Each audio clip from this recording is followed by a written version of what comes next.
3월 월상 예배로 저희들 이곳에 불러주심을 진심으로 감사드립니다. 3월 한 달 가운데도 하나님께서 우리와 함께 하시고 하나님이 보살펴 주시는 그 선한 은혜가 이곳에 계신 우리 모든 성도님 가운데 충만하게 임할 수 있도록 주님 역사하여 주시옵소서.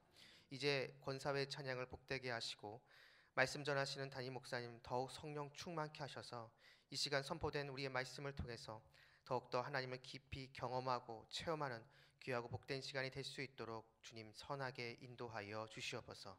감사드리며 예수님의 이름으로 기도했습니다. 아멘. 이제 권사의 찬양이 있은 후에 담임 목사님께서 말씀 전해 주시겠습니다.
권사님들의 귀한 찬양 감사하고 또 하나님께 영광이 됐습니다. 축복합니다. 성경 말씀 로마서 8장을 보겠습니다. 로마서 8장 35절 말씀부터입니다.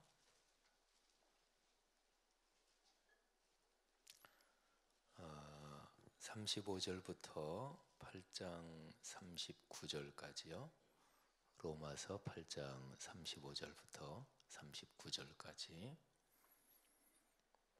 그리고 이제 11장으로 가서 또 봉독할 텐데요. 먼저 로마서 8장 35절부터 다 같이 봉독하죠. 누가 우리를 그리스도의 사랑에서 끊으리요? 환난이나 곤고나 박해나 기근이나 적신이나 위험이나 칼이랴. 기록된 바 우리가 종일 주를 위하여 죽임을 당하게 되며 도살당할 양같이 여김을 받았나이다 함과 같으니라. 그러나 이 모든 일에 우리를 사랑하시는 이로 말미암아 우리가 넉넉히 이기느니라. 내가 확신하노니 사망이나 생명이나 천사들이나 권세자들이나 현재일이나 장래일이나 능력이나 높음이나 깊음이나 다른 어떤 피조물이라도 우리를 우리 주 그리스도 예수 안에 있는 하나님의 사랑에서 끊을 수 없으리라. 아멘. 자, 그리고 11장 보겠습니다. 11장 33절 11장 33절부터 12장 2절까지입니다. 다 같이 또 봉독하지요. 깊도다 하나님의 지혜와 지식의 풍성함이요 그의 판단은 헤아리지 못할 것이며 그의 길은 찾지 못할 것이로다. 누가 주의 마음을 알았느냐? 누가 그의 모사가 되었느냐? 누가 주께 먼저 드려서 갚으심을 받겠느냐? 이는 만물이 주에게서 나오고 주로 말미암고 주에게로 돌아감이라. 그에게 영광이 세세에 있을지어다. 아멘.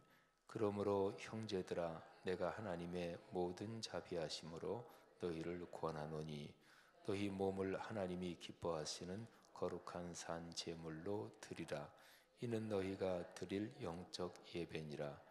너희는 이 세대를 본받지 말고 오직 마음을 새롭게 함으로 변화를 받아 하나님의 선하시고 기뻐하시고 온전하신 뜻이 무엇인지 분별하도록 하라. 아멘. 2019년이 벌써 2달이 지났네요. 그러니까 한 해의 6분의 1이 벌써 지나갔습니다. 오늘 아침에 벌써 2달이 지났네 이 생각을 하면서 참 시간이 빨리 간다 하는 생각을 문득 했습니다. 하나님께서 3월 한 달 여러분의 삶에 큰 은혜를 주시기를 주의 이름으로 축복합니다. 또 우리나라 또 남북 관계나 한반도의 상황에도 하나님께서 은혜를 베푸실 줄 믿습니다. 엊그제 북미 회담이 결과물이 없이 끝났지만 하나님께서 모든 상황을 이끄셔서 더 선한 손길로 또 이 나라 이 민족 또 한반도 또 동아시아를 이끄실 것을 믿고 더욱더 열심히 또 간절히 기도해야 하겠습니다. 로마서를 연구하는 학자들이요 그렇게도 얘기를 합니다. 로마서 9장부터 11장까지는 이게 특별한 주제가 이게 사이에 끼워져 들어간 거다 이렇게도 얘기를 해요. 그러니까 9장부터 11장이 3장이 딱 떨어지게 이스라엘의 구원 문제에 대해서 이 3계장이 다루고 있습니다. 그래서 이 3계장을 이렇게 빼고 로마서 8장부터 8장이 이제 제일 끄트머리 아까 우리가 봉독했죠. 그렇게 읽고 그리고 건너뛰어서 12장 1절로 이렇게 읽어도 이게 잘 연결이 된다는 거예요. 그렇게 로마서를 또 연구하고 해석하는 학자들도 있습니다. 그렇게 보면 로마서 8장 맨 마지막이 누가 우리를 그리스도의 사랑에서 끊을 수 있겠느냐? 그 어떤 것도 우리를 그리스도의 사랑에서 끊을 수 없다. 아주 강력한 확신의 찬양이 여기 나오는 거죠.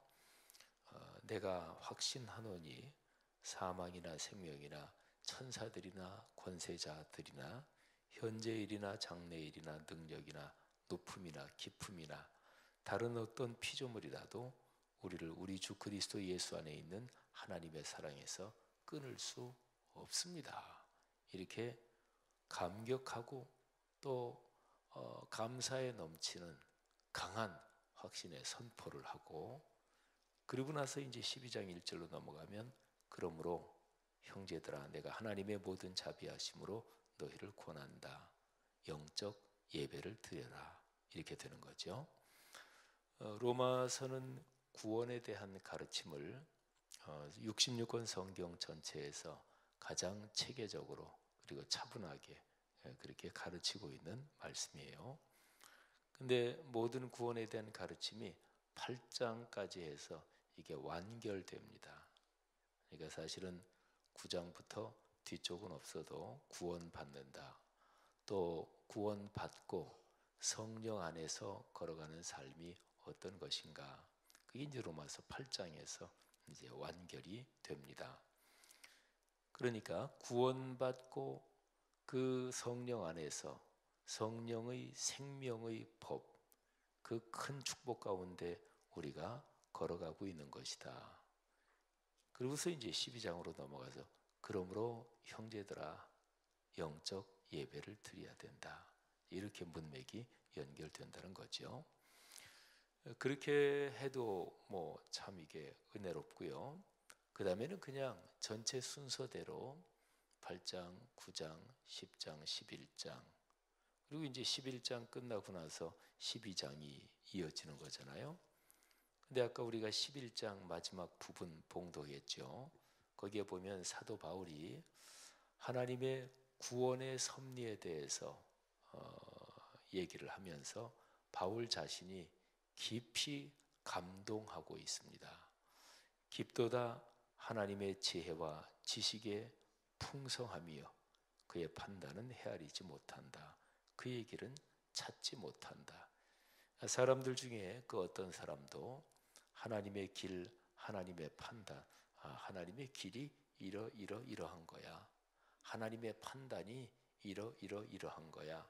이렇게 짐작할 사람이 아무도 없다나 그러는 거죠. 누가 주의 마음을 알았느냐? 주의 마음을 다 아는 사람은 아무도 없다. 누가 그의 모사가 되었느냐? 모사라는 것이 어떤 전략가 또는 참모 또는 어떤 일을 할 때 탁월한 지식과 지혜로서 그를 도와주는 사람을 모사라 그러죠.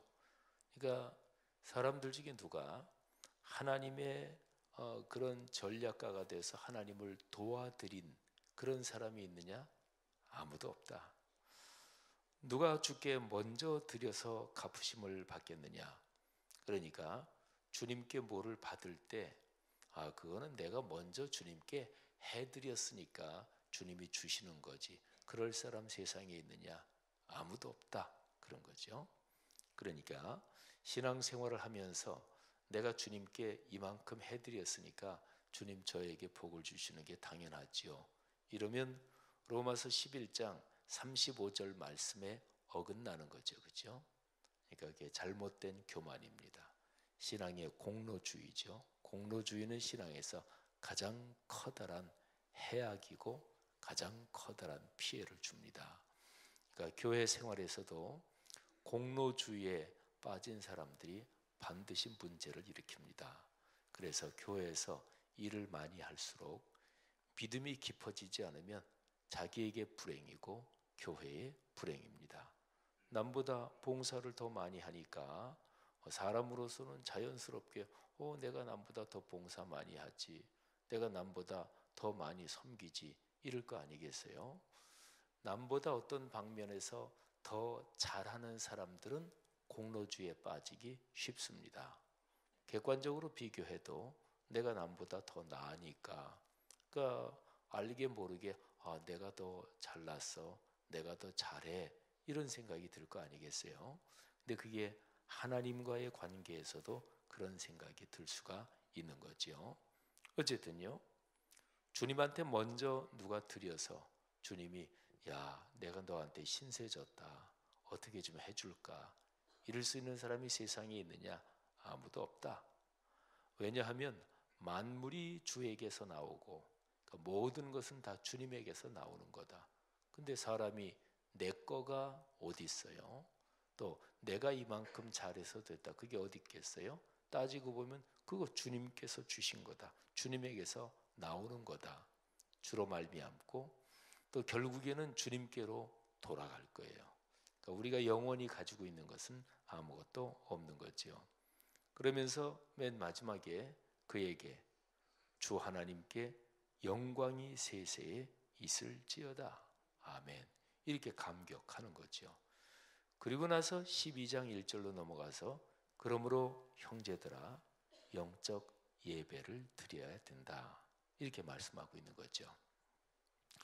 말하자면 8장 마지막하고 12장을 연결해서 읽어도 그렇고 11장 마지막에서 12장을 연결해서 읽어도 그렇고 이 12장 1절 그러므로 내가 하나님의 모든 자비하심으로 너희를 권하노니 영적 예배를 드려라. 요 얘기 전에는 아주 큰 감격이 나오는 거예요. 아주 커다란 감격. 그리고 너무도 하나님께 큰 은혜를 받아서 어쩔 줄 모르는 그런 상황인 거죠. 그리고 나서 12장 1절로 넘어와서 그러므로 예배 드리며 살아야 된다. 이렇게 얘기하는 거죠.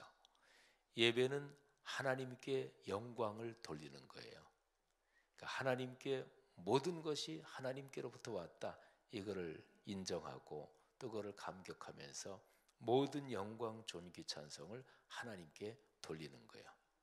내 것이 없다는 것을 깊이 깨닫고 내가 지금 가지고 있는 모든 것이 하나님께로부터 나왔다. 하나님이 주셨다. 하나님의 선물이다. 이거를 깊이 깨닫고 감격하면서 경배하는 것. 이게 바로 예배입니다. 그래서 12장 1절에서 아주 중요한 표현이 너희 몸을 하나님이 기뻐하시는 거룩한 산 제물로 드려라. 이 표현입니다. 너희 몸을 제물로 바쳐라. 성경 말씀에서 몸을 제물로 바친다. 그 사건이 기록된 것이 아브라함이 자기 아들 이삭을 바친 사건입니다. 그러니까 몸, 이거는 우리의 생활에서 가장 민감하고 예민한, 누가 나한테 어떤 해코지를 하려고 할 때 가장 민감하게 내가 느끼는 거, 뭐 사람으로 말하면 돈이라고 할 수 있겠고 자기의 건강이라고 할 수 있겠고 내 자식 문제라고 할 수 있겠고 그런 거잖아요. 근데 내가 가장 민감하게 반응하는 이제 그거를 하나님 것으로 인정하라. 그리고 그것을 하나님께 바쳐라 그런 거죠. 3천 몇백 년 전에 아브라함이라는 사람에게는 자기의 외아들 독자 이삭이 그러했습니다. 이삭이 그에게는 가장 중요하고 가장 민감하고 가장 소중한 것이었습니다. 하나님께서 바로 그것을 바쳐라. 그러니까 하나님이 아브라함한테 이삭을 바쳐라 이런 것은 너의 모든 것을 다 바쳐라 그런 얘기였습니다. 오늘 로마서 12장 1절 말씀으로 본다면 내 몸을 바쳐라. 이거는 너 자신을 전부 바쳐라 이런 얘기죠. 너희 몸을 거룩한 산 제물로 드리라. 이게 바로 너희가 드릴 영적 예배다 하는 거죠. 여러분, 오늘 여기 로마서 12장 1절에서 또 하나 중요한 것을 더 말씀드리면 하나님의 모든 자비하심, 바로 이 단어입니다. 하나님의 자비로우심, 긍휼이 풍성하시다. 하나님은 불쌍히 여기시는 마음이 많으시다. 하나님이 자비하시기 때문에 우리를 용서하셨고 우리를 구원하셨다. 그러니까 우리가 구원받고 하나님의 자녀가 되고 그리스도인이 된 것이 우리가 어느 정도 업적을 쌓아서 된 게 절대로 아니다. 그건 오로지 하나님의 자비로우심 때문에 하나님이 우리를 죽어갈 우리를 불쌍히 여기시고 긍휼히 여기셔서 그렇게 된 것이다. 바로 이런 표현이거든요. 하나님께서 우리를 구원해 주신 게 자비로우심 때문에 됐다. 그러니까 큰 은혜를 받은 거잖아요. 이거를 제대로 깨닫는 사람은 큰 감격에 휩싸일 수밖에 없습니다. 그리고 큰 감격에 휩싸인 사람이 내 자신을 들여서 하나님 앞에 진짜로 헌신하는 것입니다. 교회에서 사실은 훈련하고 가르치는 모든 것은 가장 단순하게 말하면 이 사실을 가르치려고 하는 거예요. 우리는 하나님께 평생 잊지 못할 큰 은혜를 받았습니다. 이거는 죽을 자리에서 죽어 마땅한데 그런데 거기서 살려주셨으니까 큰 은혜를 받은 거죠. 말하자면 사형을 당해야 마땅한데 그냥 말하자면 사면이 됐단 말이에요. 그러면 그것보다 더 큰 은혜가 어디 있어요? 죽어야 되는 건데 그런데 살려준다. 아니 저를 왜 살려주셔요? 아니야, 그냥 대가 없이 그냥 내가 불쌍해서 내가 긍휼히 여기는 마음으로 너네가 그냥 사면해 준다. 얼마나 큰 은혜예요. 그러니까 그 큰 은혜를 받은 그를 깨달으면 이게 굉장한 큰 감격이 생기는 거예요. 8장 마지막 부분 그리고 11장 마지막 부분에 기록된 것처럼 큰 감격이 생기는 거예요. 그런 사람은 어떻게 살까요? 그런 사람이 교회 생활을 어떻게 할까요? 그런 사람이 이 세상에서 삶의 여정을 어떻게 걸어갈까요? 막 남에 대해서 해코지를 하고 내가 남보다 낫다고 교만을 떨고 그럴까요? 그러지 않겠죠. 그런 사람은 헌신하며 살아갑니다. 내 몸을 거룩한 산 제물로 드리는 것처럼 그렇게 헌신하며 살아갑니다.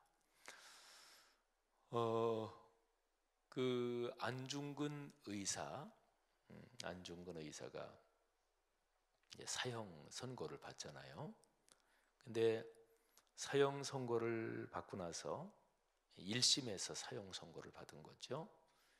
근데 그 당시에 일본 말하자면 그 일본 사람들도 안중근 의사의 재판이나 수사나 이런 거를 담당했던 사람들도 재판이라는 게 1심이 있고 2심이 있고 그런 거니까 그러니까 상소하라고 얘기를 했다 그래요.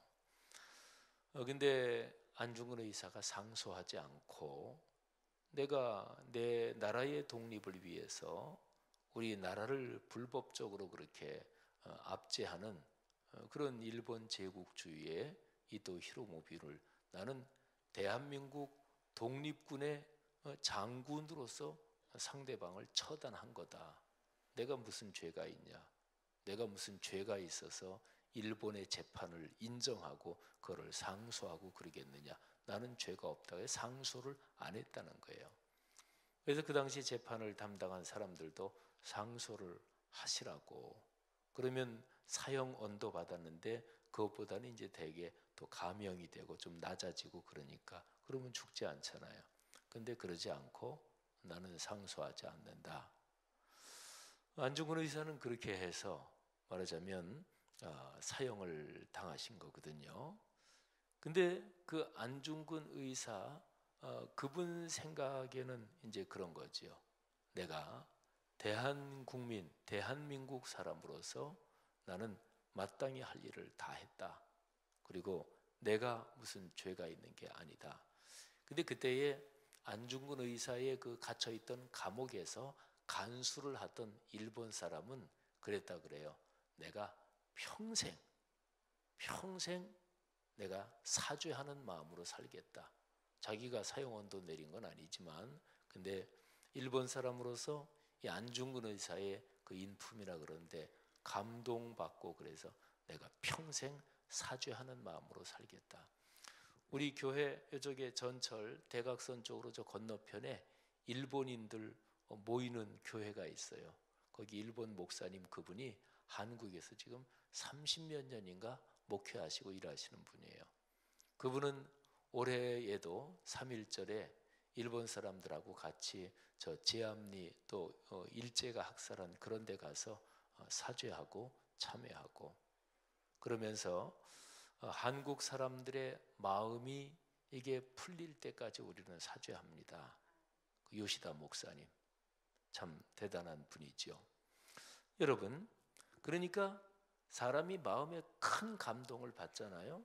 그러면 평생 내가 그 감동을 그 받은 은혜를 잊지 못하고 그것 때문에 내가 감격하면서 살고 내가 뭔가를 헌신하며 살고 이제 그러는 거죠. 그러니까 신앙은 제 아무리 신앙 경력이 오래되고 제 아무리 뭐 어떻게 가문이 어떻고 사실은 근본적으로 얘기하면 그런 것은 다 상관이 없습니다. 근본적으로는 그렇습니다. 그러니까 사도 바울이 또 성경 여러 곳에 구원은 어떻게 받는 거냐? 오직 믿음으로 받는다 그러잖아요. 그러면 신약 성경이 기록될 그때 당시에 신앙의 가문이 없었어요? 구약 시대 때 내려오는 구약 시대부터 내려오는 하나님 신앙에 그게 벌써 몇천 년인데 쟁쟁한 신앙의 가문이 왜 없었겠어요? 그때 당시 신앙의 경력이 없었어요? 얼마나 신앙의 경력이 많았겠어요? 요즘으로 말하면 목사님, 장로님, 권사님, 나 목사 안수 받은 지 얼마 돼? 나 장로 장립 받은 지 얼마나 됐어? 이거 그 당시에 없었겠어요? 얼마든지 있었겠죠. 찬양대 찬양하는데 그때 당시에 뭐 찬양을 요즘 말로 말하면 막 성악 전공하고 기악 전공해서 그때 당시로 세계적인 연주자가 없었겠어요?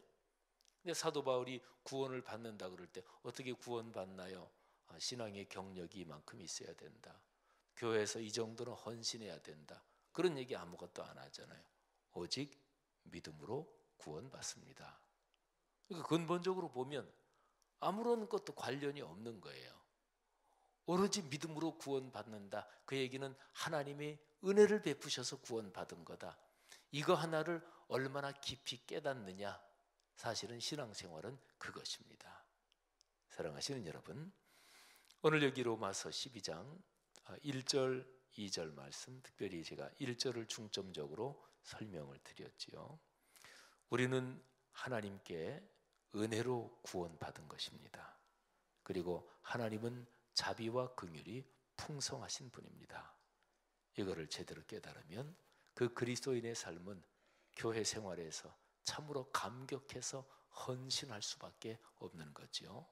그리고 그런 사람이 내 인생 전부 다 주님의 것입니다.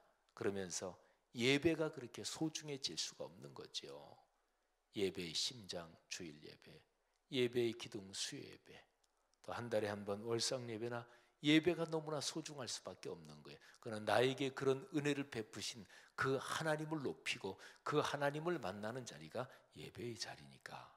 그러니까 이렇게 예배하며 사는 사람은 하나님의 말씀에 마음과 영혼까지 포함해서 온통 귀를 열고 집중하겠죠. 겸허하게 듣겠죠. 그렇게 들으면 그 말씀이 그 사람 속에서 들릴 때에 성령이 같이 역사하셔서 그 사람의 마음을 변화시키고 그 사람의 삶을 변화시키는 거죠. 이게 기독교 신앙입니다. 성도 여러분, 3월 이제 월상 예배를 우리가 드리고 있습니다. 3월 2일 둘째 날이네요. 하나님께서 이 3월 한 달 우리 모두에게 나를 구원해 주신 주님, 그리고 그 크신 자비하심, 그 크신 사랑으로 내게 구원의 선물을 주시고 내 인생길을 이끌어 가시는 주님께 감사하며 사시는 큰 복이 있기를 축원합니다. 그리고 우리가 걸어가는 인생길 내내 그리스도의 몸, 또 하나님이 자기 피로 값주고 사신 교회를 소중히 여기며, 그리고 내가 받은 은혜로 섬기고 그리고 나누며 그렇게 겸손하게 걸어가서 나와 내 가문이 복받고 또 주변 사람에게도 그 복을 끼치는 우리 모두의 인생이 되기를 주님의 이름으로 축복합니다. 기도하겠습니다. 들은 말씀을 잘 마음에 새기면서 각자가 기도하시다가 자유롭게 들어가시는데, 기도 제목을 특별히 몇 가지 드리면, 엊그제 북미 회담이 구체적인 합의 없이 끝났습니다만 하나님께서 미국, 북한 이 두 정상들의 마음을 움직이셔서 또 여러 가지 상황을 움직이셔서 가능한 대로 조속한 시일 내에 후속 회담이 열리게 하시고, 후속 회담에서 한반도의 평화가 더 넓어지도록 좋은 결과 있게 하옵소서 기도하시기를 바랍니다. 또 3.1운동 100주년입니다.